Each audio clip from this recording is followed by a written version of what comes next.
was always the Jags. It's always the Jags. It's always the Jags. Always the Jags. Welcome to Always the Jags, your number one podcast for all things Jacksonville, all things Jaguars, all things Duval. Talk a little bit about some of the Jaguars news and some of the... Steezy Trev came to life for everybody because all the players after the game brought him a grill from that AI image, and they had it custom made for his teeth, which I guess is pretty easy because he's got a mouth guard or something. And Jarrian Jones presented it to him. And I always thought the AI thing was weird. And I always thought Trevor Lawrence does not look good with grill. Let's not make this a thing. And I'm sure his wife probably feels very similarly about that. I thought the picture was funny when they framed it and brought it to him. But I'm like, it's just weird. And even my wife was like, is Trevor like allowed to wear that because he's white? I'm like, well, I mean, you know, all the players wanted him to. So, I mean, to me, like, it's one thing for him to accept it, but for then all the players to be like, put it on, and for him to like put it on in front of them and to like make the face, I think that just shows that like Jarrian Jones literally said it best. All the players are around you. The whole city of Jacksonville is around you. And you could tell that when the Jaguars fans celebrated Trevor hitting 4,000 yards. You could tell the whole city is around him. You can tell that when... I really liked it because it's a defensive player giving the grill to Trevor. You know, and that just shows how cohesive the team is as a whole. The defense isn't blaming the offense. The offense isn't blaming the defense. Like, usually you end up getting closer to your offensive players, and your defenses end up getting closer, right? That's just natural. But for Jarrian Jones, a defensive player, defensive backup, to be presenting that to Trevor shows that like he has a close enough relationship with Trevor to do that, which shows that Trevor is getting I feel like Trevor's always gotten to know his teammates, but he still continues to do it for the new waves of guys that come in, because obviously teams change every year. And it's just such a feel good team right now. Like that. I mean, obviously winning, the vibes are always going to be good when you're winning, right? But I guess what I mean is like they're all connected. I guess it's the best way, and they play as a team and they play as a unit. We don't have superstars or divas on this team. We have some stars, right? But we don't have like superstars, like household names. And no one knows who Jarrian Jones is outside of the Jacksonville community. And they're all playing so hard, and it feels like they're all playing so hard for Trevor and for Liam Cohen. And again, that's what I think makes this team special, is because we play as one unit, you know, led by Trevor Lawrence, but like we play as one unit. Like you look at other teams and they've got stars, like the Eagles, Saquon Barkley, Devonta Smith, AJ Brown, you know, and some of them are kind of divas, like AJ Brown. You know, you got to get me the ball. Jaguars is like whatever it helps to help the team win, right? Jacoby Myers has never complained about not getting the ball. Now AJ Brown said like he only wants the ball to help his team win. But there's been games where he got the, like, he's one of those receivers, as Pete Prisco would say, he'd rather get the ball 100 times and lose than not get the ball and win, right? Because individual stats, individual pride. When you get to a certain point, you become like a superstar diva. No one on the Jaguars is like that, especially not Trevor Lawrence. And that's also infected this whole team. I mean, it's infected like it wasn't already there, right? Like it was already there. But that's the kind of energy that this team is playing with. And it's like it's pretty incredible. Like I said, watching Trevor put on that grill. He didn't look terrible, but I'm also like, I don't know if this is really the look for you, man. I don't know if this is really the look. But James Gladstone continued to make some great signings and filling out and making sure that we're going to keep our cool guys. Cole Van Lannon recently got extended 3 years. I think it was $51 million deal. Jacoby Myers, 3 years, $60 million deal. So this offseason, I don't think there's a single free agent that we're going to bring in other than maybe like a depth piece, like a third string tight end here or there, guys who get signed for like the veteran minimum or something like that. Like the entire focus this offseason is going to be retaining our own guys, ETN, Lloyd. And I think depending on how far the Jaguars go, will probably determine what we keep. You know what I mean? Like if we make a Super Bowl run and we win the Super Bowl, which would be insane, but is not even that unrealistic. I don't know if James Gladstone brings back um, Devin Lloyd and Travis Etienne.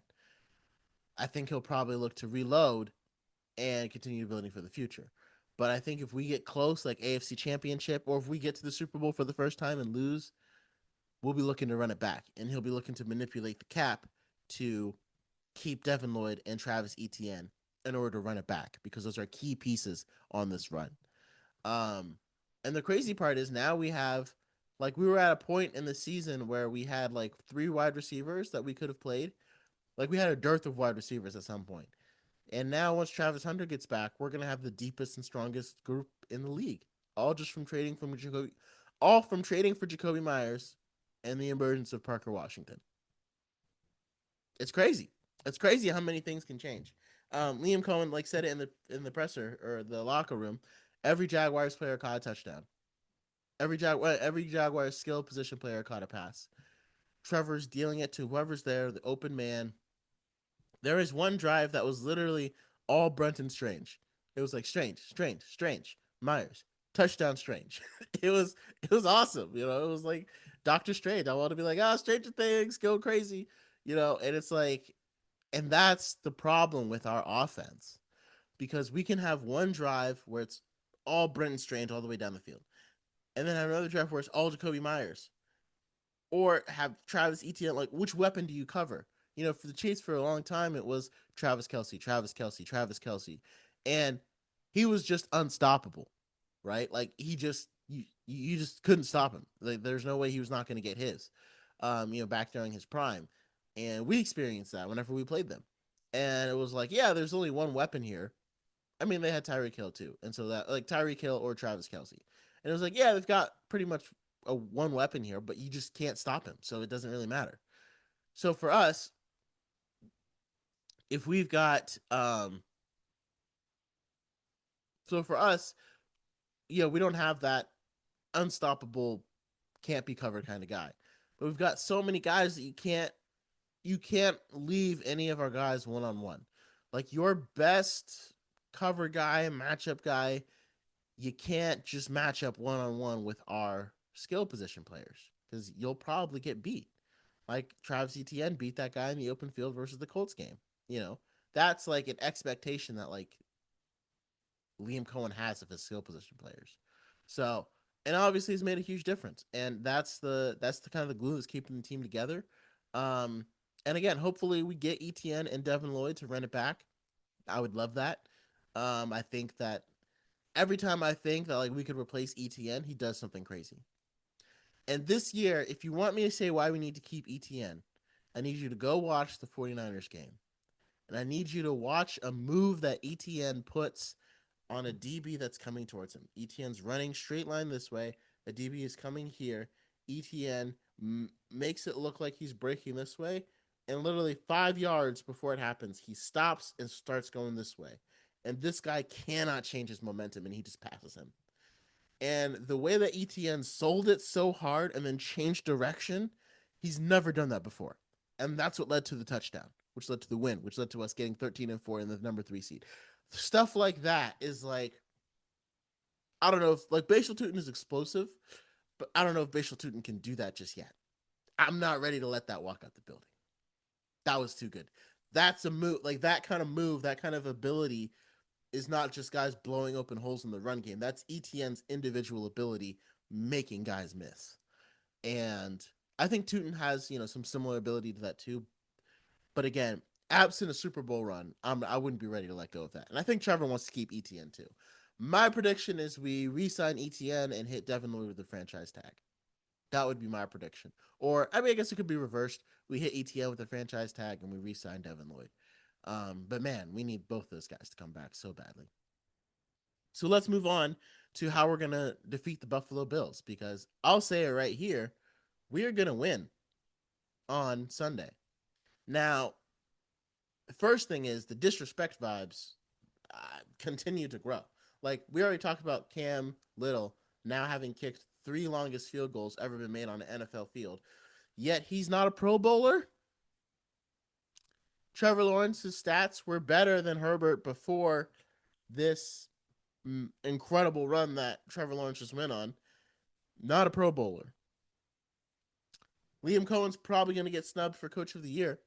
Chances are it's going to be Vrabel or I hear Mike McDonald's really climbing up the ranks because of the success. But I'm like, and I like Mike McDonald too, but like he did it. He's been building for 2 years, right? This is his second year at the helm, and they are making a huge improvement. Liam Cohen took a 4-13 team and turned them into 13-4. Like as great as what Ben Johnson's done in Chicago, were the Bears 4-13 the year before? No. Now again, part of that's because our starting quarterback was out, but still. So all the disrespect vibes, and then so to me the biggest element of disrespect is this game is being played at 1:00 on Sunday. And NFL teams don't realize it, but they are creating a monster in the Jaguars. All you're doing is feeding everything Liam Cohen has been talking about. You just, like, if the Bills lose, when the Bills lose, make that clear, it's going to be because they put the game at 1:00. The game is on Sunday at 1:00. Two of the best teams in the AFC, and you have the game at 1:00. Sunday Night Football is the Chargers and the Patriots.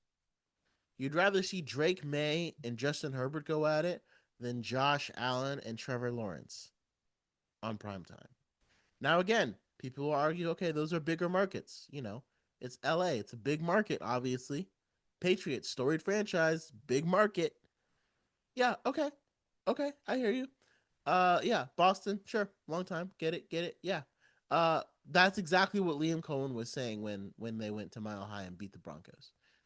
Just grateful that a small market team can do this. So if your argument is they're at 1:00 because they're a small market team, great.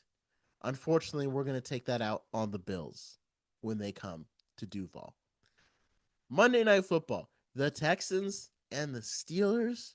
Again, storied franchises, but who in their right mind thinks that game is going to be better than Jags Bills with the way these two quarterbacks are playing? Who? Tell me.